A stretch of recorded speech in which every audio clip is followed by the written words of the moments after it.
आकाशवाणी दिल्ली प्रस्तुत करता है विशेष फोन इन कार्यक्रम रेडियो डॉक्टर।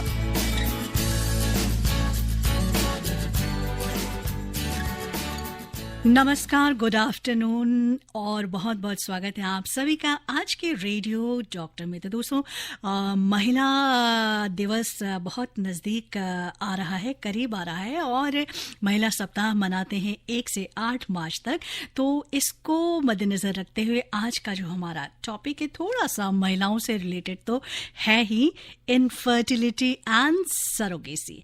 ये है आज का हमारा विषय रेडियो डॉक्टर में, इनफर्टिलिटी एंड सरोगेसी। एंड हमारे एक्सपर्ट हैं doctor Nimi Rastogi, consultant gynaecologist and infertility specialist. स्वागत करते हैं डॉक्टर निमी का। Welcome. Thank you, Sujata. Thank you for inviting me and a very good afternoon to all the listeners. तो doctor निमी रस्तोगी, आज का हमारा टॉपिक जो है, आजकल ये जो टर्म्स से मैं कहूँगी सरोगेसी, इनफर्टिलिटी तो पहले से है, लेकिन सरोगेसी एक टर्म है जो बहुत जिसे सुना जाता है, जिसके बारे में। तो ये जो 2 टर्म्स है, सबसे पहले तो हम इन्हें समझना चाहेंगे कि इनफर्टिलिटी से हम क्या समझते हैं।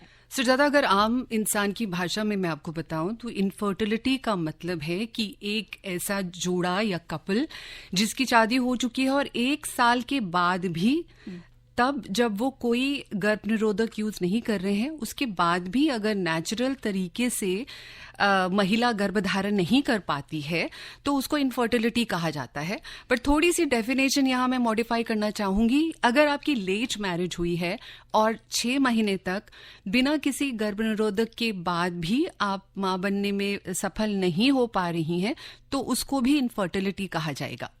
और जहां तक सरोगेसी का सवाल है, ये नया शब्द है, ये बहुत कॉम्प्लेक्स टर्म है। सरोगेसी का आम भाषा में मतलब है कि आपका अपना बायोलॉजिकल बच्चा मां की कोख में ना होकर किसी ऐसे और इंसान की कोख में पलता है जो सिर्फ एक कैरियर का काम कर रही हैं। तो सरोगेसी लार्जली उस फिनोमिनन को कहते हैं। तो ये तो हमने समझा कि इनफर्टिलिटी मेडिकल टर्म्स में किसे कहा जाता है और सरोगेसी के क्या मायने। चलिए, हमारे श्रोता इस बारे में क्या जानना चाहते हैं, क्या पूछना चाहते हैं हमारी एक्सपर्ट डॉक्टर निमी रस्तोगी से। हम जो फोरम है अपना ओपन रखते हैं। टेलीफोन नंबर्स हैं 01123421080 एंड 01123421084 एंड व्हाट्सएप नंबर है 9868107070। और एक निवेदन की सिर्फ और सिर्फ टॉपिक से रिलेटेड सवाल ही हम तक भेजे। तो डॉक्टर रस्तोगी, एक कॉलर है, मेरे ख्याल से गुरविंदर जी हैं और ये कुछ पूछना चाहते हैं आपसे। हेलो। हाँ जी गुरविंदर जी। हाँ, नमस्ते मैम, गुरविंदर सिंह चिट्ठा बोल रहा हूँ। डॉक्टर साहब को भी नमस्ते। नमस्ते गुरविंदर। डॉक्टर साहब, मेरा छोटा सा क्वेश्चन है कि ये जो बच्चे नॉर्मल पैदा होते हैं और सरोगेसी से होते हैं, इनकी हेल्थ वगैरह सेम रहती है या सरोगेसी से हुए बच्चे जो हैं वो कमजोर होते हैं बनिस्बत जो नेचुरली होते हैं? दूसरा, सरोगेसी से जो होते हैं बच्चे, उनका जो कानूनी रूप से मान्य है? जी, तो गुरविंदर, बहुत अच्छा सवाल पूछा है आपने शुरुआत में ही, क्योंकि इसके जरिए बहुत सारी भ्रांतियां दूर होंगी। तो ऐसा है, बच्चा एक एग और एक स्पर्म के मिलने से बनता है और जेनेटिक मटेरियल जो माँ से आता है वो अंडे से आता है और जो पिता से आता है वो स्पर्म के जरिए आता है। तो अगर बायोलॉजिकल पेरेंट्स ठीक ठाक हैं, उनकी हेल्थ ठीक ठाक है, तो वो जो एम्ब्रियो बनेगा, भ्रूण बनेगा, वो वैसा ही बनेगा जैसे कि नॉर्मल प्रेगनेंसी में बनता है। उसके अलावा जो माँ उसको अपनी कोख में पालेगी, उसकी देखरेख बहुत जरूरी है। उसको खून की कमी नहीं होनी चाहिए, उसको ब्लड प्रेशर हाई नहीं होना चाहिए, शुगर नहीं होनी चाहिए, कोई इन्फेक्शन नहीं होना चाहिए। तो दोनों तरह के फैक्टर्स हैं। अगर एक अच्छा एग और अच्छा स्पर्म है और माँ जो सरोगेट मदर है वो भी स्वस्थ है, प्रेगनेंसी अनइवेंटफुल है, नो कॉम्प्लिकेशंस है, तो बच्चा एकदम नॉर्मल होगा जैसे नॉर्मल प्रेगनेंसी में होता है। Thank you ma'am. Thank you Sujata ma'am. नमस्कार। नमस्कार गुरविंदर जी। एक और कॉलर जुड़े हैं हमारे साथ। हेलो जी, नमस्कार। हाँ नमस्कार। मैं लखनऊ से राजा बात कर रहा हूँ। जी राजा साहब बताइए। जैसा कि अभी मैं चर्चा सुन रहा था मान लीजिए अगर बच्चा कमजोर हो रहा है तो उससे पहले हमको मतलब उस माता की किस तरह देखभाल करनी चाहिए, और अगर मतलब पहले से देखभाल हो जाए तो क्या ये प्रॉब्लम होने का खतरा तो नहीं रहेगा? ये इस पे मतलब जो है उनके स्वास्थ्य पे हम ज्यादा आपसे जानते हैं कि स्वास्थ्य अच्छा रहे। राजा जी, प्रेगनेंसी की जनरल केयर तो बहुत ज़रूरी है। बहुत सारे ऐसे तरीके हैं जिससे डॉक्टर ये पता लगा सकती है कि माँ के गर्भ में जो बच्चा पल रहा है उसकी growth up to the mark है या पिछड़ी हुई है, जिसको हम IUGR या इंट्रायूट्राइन ग्रोथ रिटार्डेशन कहते हैं। उसके कारण अगर समझ आ जाता है तो कारण को ठीक करने से बच्चे की ग्रोथ नॉर्मल हो जाती है। अदरवाइज हम कुछ दवाइयाँ, इंजेक्शन, आराम, खाना पीना, इस तरह से कुछ मेजर्स लेते हैं। इवेंचुअली एक स्पेशलिस्ट की केयर में बच्चा स्वस्थ ही पैदा होता है। जी जी जी जी। ओके डॉक्टर साहब, okay. Thank you Raja ji call करने के लिए। रांची से हमारे कॉलर हैं, हमारे लिसनर हैं अनूप कुमार। इन्होंने हमें हैप्पी विमेंस वीक एडवांस में कह दिया, क्योंकि हमने भी जिक्र कर दिया शो में कि ज्यादा देखिए हमें मेल लिसनर से मिल रही हैं हैप्पी विमेंस डे की विशेस। जी हाँ, हैप्पी विमेंस वीक का है 1 मार्च टू 8 मार्च। और लिखा है इन्होंने डॉक्टर कि tell the emotions of parents and donor of surrogate. बहुत ही इंट्रिगेट सवाल पूछा है अनूप जी आपने। हाँ, मैंने ऐसे लोगों की जर्नी देखी है तो मैं आपको शुरुआत से बता देती हूँ। देखिए, जो बायोलॉजिकल पेरेंट्स होते हैं जिन्होंने एग और स्पर्म दिया है और जिनका एम्ब्रियो है, वो तो हमेशा टेंटर हुक्स पे रहते हैं। वो तो एक एक दिन उनका इस तरह से बीतता है कि कहीं कुछ हो ना जाए। वो बहुत ध्यान रखते हैं सरोगेट मदर का, उसके खाने पीने का। उन्हें ये लगता है कि वो हमारे लिए कितना बड़ा काम कर रही हैं और उनके लिए टॉपसी टर्वी होता है। इट्स अ जर्नी ओनली वो लोग समझ सकते हैं जो इससे गुजर रहे हैं। और जो माँ है, जो अपनी अंदर पाल रही है, माँ तो नहीं कहूंगी बट जो अपनी कोख में पाल रही है, उसके इमोशंस भी बहुत डिफरेंट होते हैं। बिकॉज शुरुआत में तो ऐसा होता है कि भाई आप किसी को फेवर कर रहे हैं, किसी के लिए कुछ कर रहे हैं, तो वो एक कल्याण वाला बात होती है। और अब तो इंडिया में कमर्शियल सरोगेसी बैन हो गई, तो पैसे वैसे का भी कोई चक्कर नहीं होता। लेकिन जब हुआ करता था तो शुरुआत में तो जो पैसे के नीड में होती थी औरतें, उनको हम लेते थे। तो उनको जो है ना, शुरुआत में तो ठीक रहता है। जैसे जैसे टाइम आता है डिलीवरी का, और जो वो अपने अनुभव से, वो जब दर्द होते हैं और उन्हें रियलाइज होता है कि ये जो हो रहा है इसका कुछ आउटकम नहीं है, बच्चा मेरे पास तो रहेगा नहीं। कई बार तो उन्हें देखने भी नहीं दिया जाता, ये उनके कॉन्ट्रैक्ट में लिखा होता है। तो एक बहुत बड़ा इमोशनल टर्मोइल है, ये मैं नहीं समझा सकती आपको। उनको फीडिंग भी, मतलब ब्रेस्ट में उनको मिल्क भी आ रहा है, वो बच्चे को दूध नहीं पिला सकती, तो ये चीज तो एक औरत ही समझ सकती है।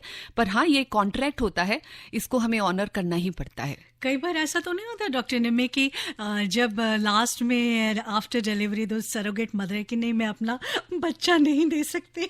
ऐसी सिचुएशन आती है, मगर क्योंकि कॉन्ट्रैक्ट में बार बार ये समझाया जाता है कि भाई ये बच्चा आपका नहीं है, ये जेनेटिकली माँ बाप का है, तो अंदर से बहुत तूफान, बहुत अंदर से उथल पुथल होती है। मैं क्योंकि एक माँ हूँ, मैं भी समझ सकती हूँ कैसा लगता होगा। बिकॉज इतने पेन झेलने के बाद या तो कई बार ऑपरेशन भी करना पड़ता है, तो वो जो बच्चा है आपके हाथ में नहीं आता और आप के अंदर एक बॉन्ड होता है उस बच्चे के साथ, इनविजिबल। तो it's heart breaking at times, but then process is process.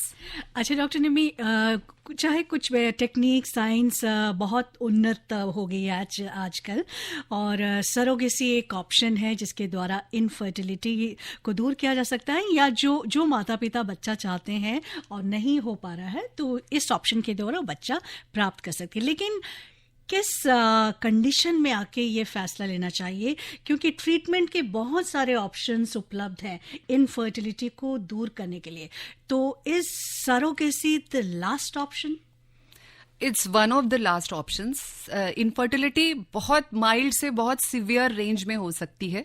कई बार कुछ ऐसे फैक्टर्स होते हैं तो जनरल दवाइयों से और इंजेक्शन से दूर हो जाते हैं।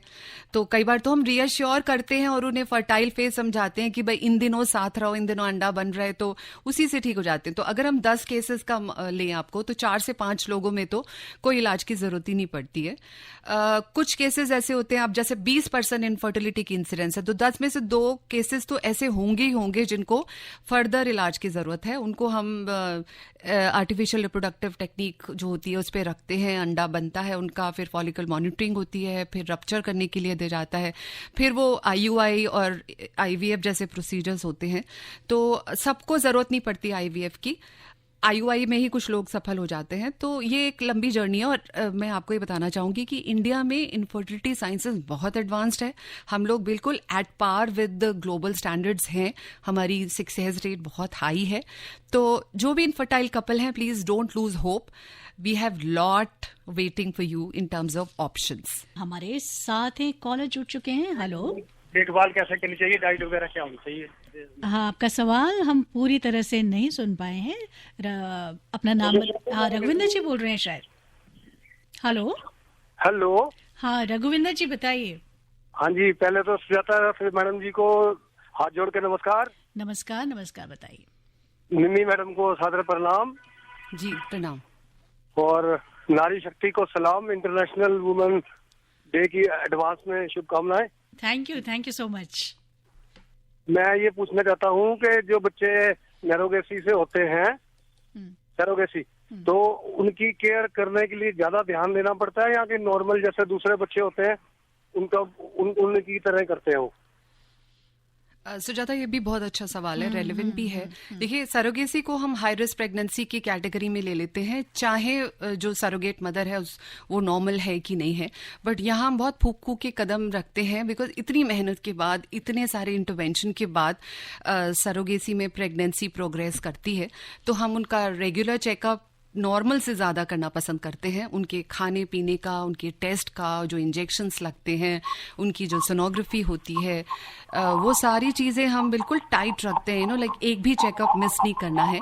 और जो डिसीजन कि कब हमें प्रेगनेंसी इंड्यूस करनी है या नेचुरल लेबर में जाना है या सिजेरियन करना है, ये भी लिया जाता है। तो मेरे ख्याल से जो फैमिली के लिए रहता है कि उनको बस ये देखना है कि उसके आराम का, खान पान का, विटामिन का और दवाई का ख्याल रखें। बाकी नेचुरली प्रोग्रेस होती है, कोई एक्स्ट्रा बात नहीं है। जी, थैंक यू मैडम, जय हिंद।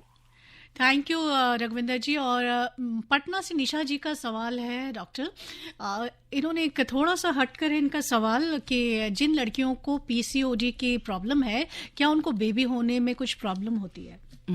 सो ये भी बहुत रेलेवेंट सवाल है, बिकॉज PCOD बहुत इंपॉर्टेंट कॉज है बच्चा ना होने का। तो पॉलीसिस्टिक ओवेरियन सिंड्रोम एक हार्मोन डिसऑर्डर है जो कि यंग गर्ल्स में देखा गया है, जिसमें कि कुछ हार्मोन्स बढ़ जाते हैं, कुछ कम हो जाते हैं। मिसाल के तौर पे यहाँ पर अंडा बनने में प्रॉब्लम है, तो और भी चीज़ें हैं जैसे वजन बढ़ता है या फेस पे बाल आ जाते हैं, पीरियड्स इरेगुलर होते हैं। बट इसका फॉल आउट ये होता है कि बच्चा ठहरने में थोड़ी प्रॉब्लम होती है। तो PCOD का इलाज हम कई स्टेजेस पे करते हैं। फर्स्ट स्टेजेस में तो अंडा बनाने के लिए जो दवाई दी जाती है, मोस्ट ऑफ द टाइम्स उन्हीं से बच्चा ठहर जाता है। यहाँ मैं एक बात बता दूं कि हर एक PCOD को इनफर्टिलिटी की प्रॉब्लम नहीं होती है। बहुत सारे PCOD हैं, 70% PCOD अपने आप कंसीव कर जाते हैं। लेकिन शर्त यह है कि वो टाइम से शादी कर लें, उनका लाइफस्टाइल ठीक हो, उनका वजन, BMI, वेट सब नॉर्मल हो। अगर आपका लाइफस्टाइल भी खराब है, PCOD है, आप शादी भी देर से कर रही हैं, तो ये मत उम्मीद रखिए कि सब कुछ स्मूथली हो जाएगा। तो डॉक्टर निमी, आपने कहा कि टाइम से शादी कर लें, और इनफर्टिलिटी के एक बहुत सारे कारणों में से एक ये है कि लोग आजकल बहुत देर से शादी करते हैं ड्यू टू करियर या वट एवर रीजन्स। तो आप क्या कहना चाहेंगी कि कौन सा वक्त जो है सबसे सही वक्त है शादी करने? सुजाता है, तुमने बहुत कॉन्ट्रोवर्शियल टॉपिक छेड़ दिया है, बिकॉज पेरेंट्स कुछ और कहेंगे और आजकल की यंग जनरेशन कुछ और मानेगी। But I am biggest supporter of women's empowerment. मैं ये चाहती हूँ कि एक लड़की या स्त्री सिर्फ शादी को या बच्चे पैदा करने को ही अपनी जिंदगी का ध्येय ना माने, अपनी लाइफ में इन्वेस्ट करे, एजुकेशन में, करियर में, अपने लिए एक इंडिपेंडेंट मुकाम हासिल करे। लेकिन इस दौरान शादी को पोस्टपोन करना बिना किसी रीजन के ये सही नहीं होगा। अगर आपके बहुत कंपेलिंग रीजंस हैं, जैसे आपको बाहर जाना है या आप कोई ऐसा कोर्स कर रही हैं जिसमें आप बिल्कुल ही नहीं सोच सकती हैं शादी करने का, तो ठीक है। लेकिन फिर भी मैं ये कहूंगी कि पोस्टपोन ना करें, बिकॉज हार्ड फैक्ट ये है कि 26 साल के बाद हमारी और लड़कियों की फर्टिलिटी कम होने लगती है। 30 साल तक तो वो 20-25% रह जाती है। 35 साल के बाद वो 10% रह जाती है। तो आगे प्रॉब्लम ना हो तो आप शादी का डिसीजन सही टाइम पे ले लें और बच्चा होने को भी पोस्टपोन ना करें। मतलब सब चीजें साथ साथ चल सकती हैं, लेकिन अगर आपके पास बहुत अच्छा रीजन है तो जस्ट टेक योर डिसीजंस। हम लोग बैठे हैं यहाँ प्रोफेशनल्स आपकी मदद करने के लिए।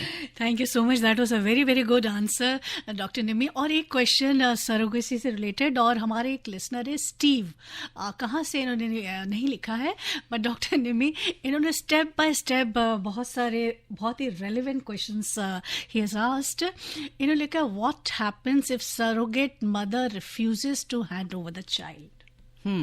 सो सरोगेसी लॉज स्टीव यहाँ इंडिया में पहले कुछ और थे, अब कुछ और हैं।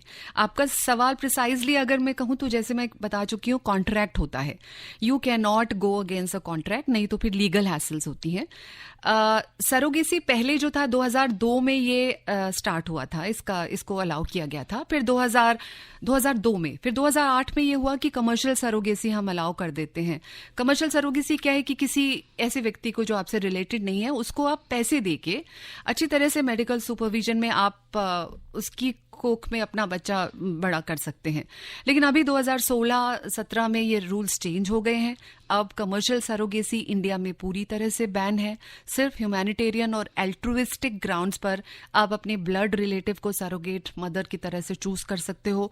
उसमें भी तमाम तरह की रेगुलेशंस हैं कि सरोगेट मदर की एज 25 से 35 के बीच में होना चाहिए, वो आपका ब्लड रिलेशन में होनी चाहिए, उसके अपना एक बच्चा होना चाहिए, उसकी खुद की शादी हुई होनी चाहिए। और अगर आप एक सिंगल पेरेंट हैं तो आप सरोगेसी ऑप्ट नहीं कर सकते। अगर आप होमोसेक्सुअल हैं तो आप सरोगेसी ऑप्ट नहीं कर सकते। तो इतना मुश्किल हो गया है अब सरोगेसी होना कि क्योंकि हम नहीं चाहते कि लोग एक्सप्लॉइट हों, सरकार नहीं चाहती। और इतने सारे अडॉप्टेबल बच्चे हैं, 80,000 के करीब अडॉप्टेबल बच्चे हैं, क्यों ना एक बच्चे को एक घर मिल जाए। क्या बात है।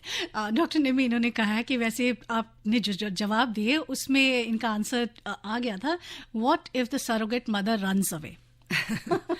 हाँ, ऐसा होता है। अभी आपने पिक्चर भी देखी थी एक कि वो भाग जाती है, पर ये सब फिल्मी बातें हैं।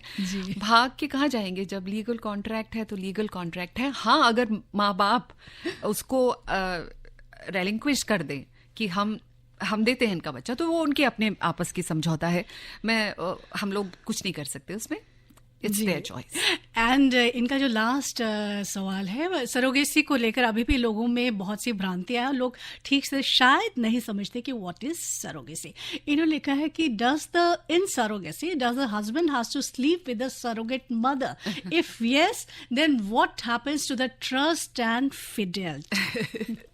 या वेरी इंटरेस्टिंग सवाल, और सब जानना चाहेंगे। तो सरोगेसी 2 तरह की होती है, एक ट्रेडिशनल और एक जेस्टेशनल।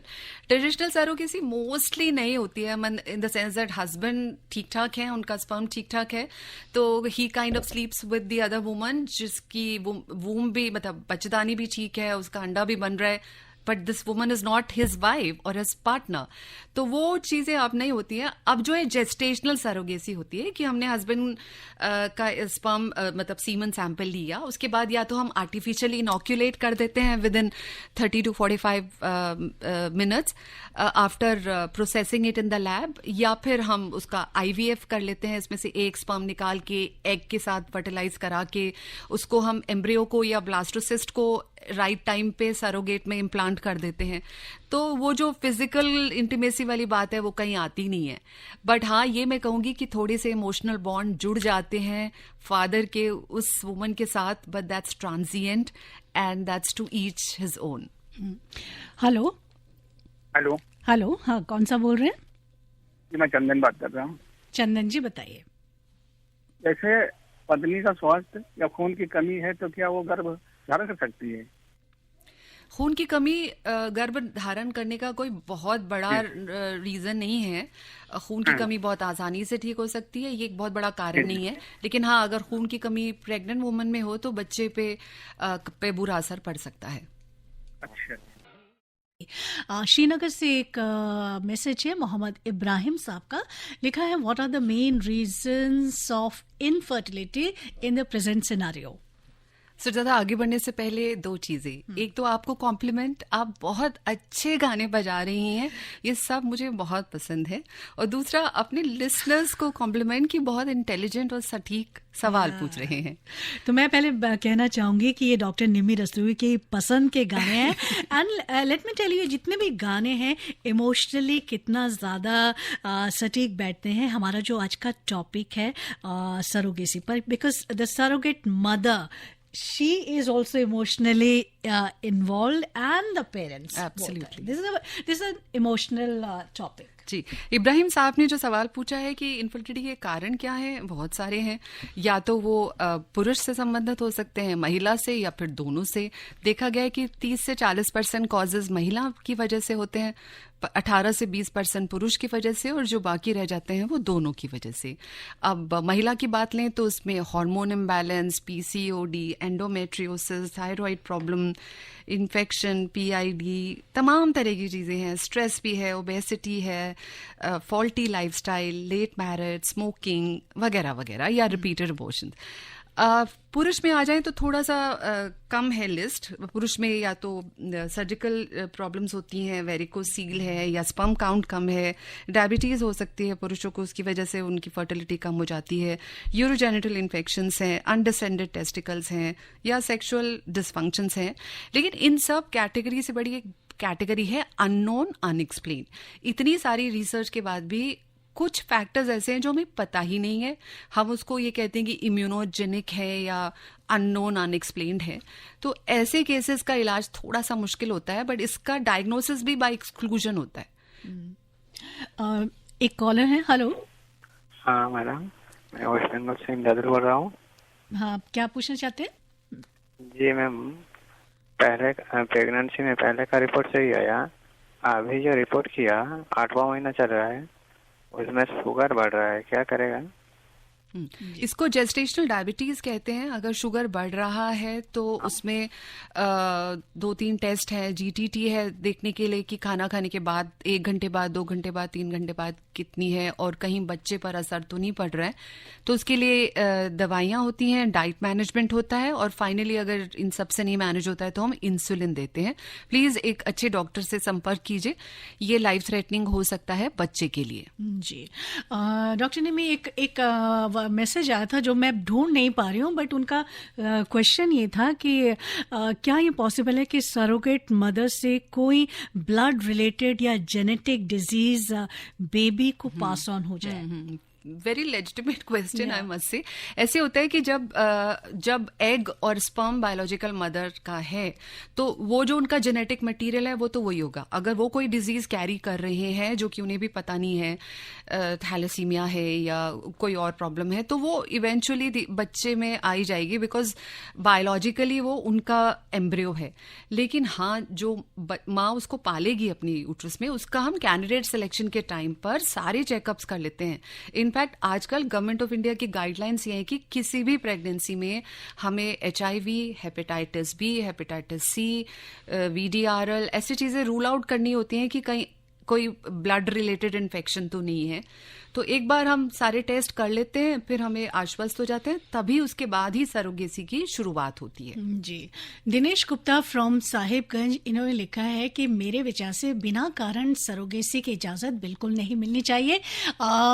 अपने बेबी होने में जो मातृत्व का जो भाव होता है वो सरोगेट बेबी में नहीं होता है। जी, मैं बिल्कुल इत्तेफाक रखती हूँ इस बात से। जो अपना बायोलॉजिकल चाइल्ड है और जो अपने अंदर पालने का जो आपने अनुभव किया है, कष्ट उठाया, उससे माँ और बच्चे की बॉन्डिंग बहुत अच्छी हो जाती है। बिना कारण तो सरोगेसी कोई करता ही नहीं है। इतना बड़ा स्टेप्स लेने से पहले, क्योंकि एक्सपेंसिव भी है, इतना बड़ा स्टेप्स लेने से पहले कोई ना कोई रीजन जरूर होता है, क्योंकि अगर उनके बस में होता तो फिर वो कर लेते। लेकिन हाँ, सेलिब्रिटी कपल्स जो है ना, बहुत सारे जिन्होंने जो नहीं जहमत उठाना चाहते, अपनी फिगर नहीं खराब करना चाहते, या उनको 9 महीने का टाइम ही नहीं है, तो वो पहले किया करते थे। बट अब गवर्नमेंट ऑफ इंडिया की गाइडलाइंस चेंज हो गई हैं, सरोगेसी लॉज चेंज हो गए हैं, अब इस तरह की सरोगेसी अलाउड नहीं है। डॉक्टर नेमी, एक और टर्म हम सुनते हैं आजकल, IVF के द्वारा अगर कोई बच्चा नहीं हो रहा है जिनका, उनका बेबी हो जाता है, तो what's the difference between IVF and surrogacy? IVF अपने कपल के बीच में ही होता है, मतलब हस्बैंड और वाइफ अगर बच्चा नहीं हो रहा है और कोई ऐसा कारण है कि ट्यूब ब्लॉक है या एंडोमेट्रियोसिस है और नेचुरल इंटरकोर्स से बच्चा नहीं ठहर रहा है, तो उसमें हम क्या करते हैं, पहले बाकी ट्रीटमेंट ट्राई कर लेते हैं। अगर नहीं होता है तो हम क्या करते हैं कि ओवम अंडा जब बन जाता है तो उसको इंजेक्शन के जरिए बाहर निकाला जाता है और उसी तरह से सीमन से स्पर्म अलग करके उसको माइक्रोस्कोप में टेक्नोलॉजी के जरिए मिला दिया जाता है और फिर वो जो एम्ब्रियो बनते हैं उसको बच्चे माँ के ही बच्चेदानी में डाल दिया जाता है। उसको हम इन विट्रो फर्टिलाइजेशन कहते हैं। जी। हेलो। नमस्कार मैडम। नमस्कार।